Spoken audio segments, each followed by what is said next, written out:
Hi friends, welcome to our channel. Bhanumathi మా ఇంటి Mahalakshmi serial next ఎపిసోడ్లో ఏం జరగబోతోందో ఈ వీడియోలో చూసి తెలుసుకుందాం. బలరాంని విడిపించిన పార్థు అసలేం జరిగింది అని తెలుసుకోవడానికి ఈ వీడియోని స్కిప్ చేయకుండా ఎండ్ వరకు చూసేయండి. పార్థు పోలీస్ స్టేషన్ బయట లాయర్ కోసం వెయిట్ చేస్తూ ఉంటాడు. అలా సూరి మీద కోప్పడుతూ ఉంటాడు.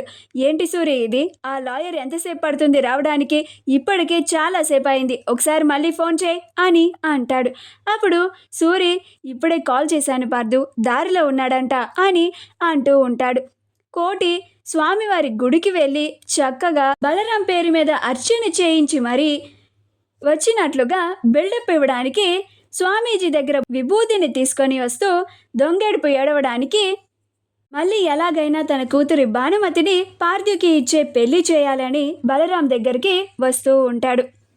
భానుమతి నీటి పరీక్ష రాయడానికి బస్సు ఎక్కుతుంది. ఆ తర్వాత బస్సులో ప్రయాణిస్తూ పెళ్లి మండపం దగ్గర సంఘటనే ఆలోచించుకుంటూ చాలా బాధపడుతూ ఉంటుంది.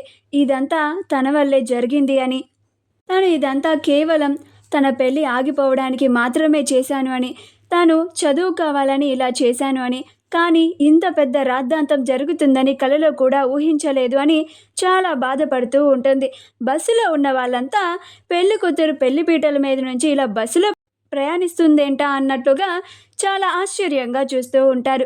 అలా భానుమతి తన ఎగ్జామ్ సెంటర్కి రీచ్ అయిన తర్వాత అలానే పరిగెత్తుకుంటూ ఎగ్జామ్ రాయడానికి వెళ్తూ ఉంటుంది. అక్కడ ఉన్న వాళ్ళంతా చాలా ఆశ్చర్యంగా భానుమతినే చూస్తూ ఉంటారు.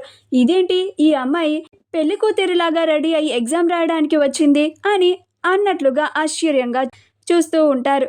అలా భానుమతి తన హాల్ టికెట్ నెంబర్ని బట్టి తన రూమ్ నెంబర్ని చూసుకొని ఎగ్జామ్ రాయడానికి ఎగ్జామ్ హాల్లోకి వెళ్తుంది. అక్కడ ఉన్న వాళ్ళు ఎగ్జామ్ రాయకుండా భానుమతిని అలానే ఆశ్చర్యంగా చూస్తూ ఆ తర్వాత ఎగ్జామ్ రాసుకుంటూ ఉంటారు. భానుమతి ఆ ఎగ్జామ్ రాస్తూ, నేను ఈ ఎగ్జామ్ రాయడానికి ఇంతలాగా కష్టపడ్డాను, ఎలాగైనా ఈ ఎగ్జామ్ బాగా రాసి ఇందులో చక్కగా మంచి మార్కులు తెచ్చుకొని నేను ఎలాగైనా డాక్టర్ని కావాలి అని అనుకుంటూ ఉంటుంది. లాయర్ పోలీస్ స్టేషన్కి చేరుకుంటారు.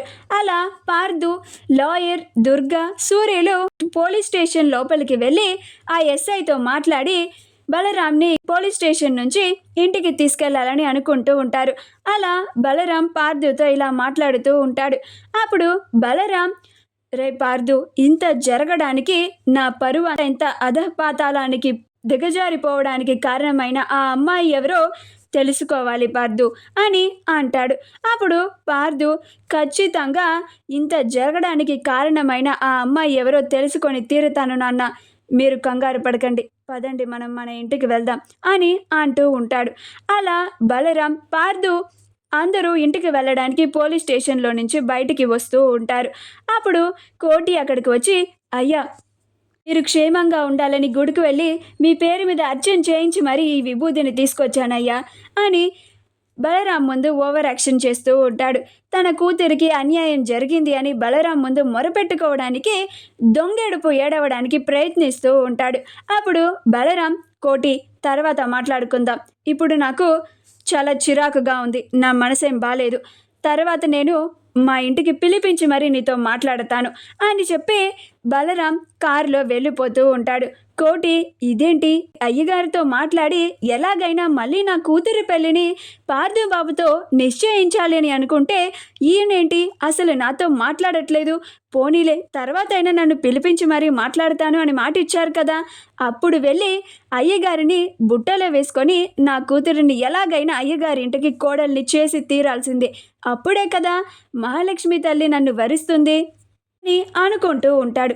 మా వీడియో కనుక మీకు నచ్చినట్లయితే లైక్ చేయండి, షేర్ చేయండి, మా ఛానల్ని సబ్స్క్రైబ్ చేసుకోండి, పక్కనే ఉన్న బెల్ ఐకాన్ని క్లిక్ చేయడం మాత్రం మర్చిపోకండి.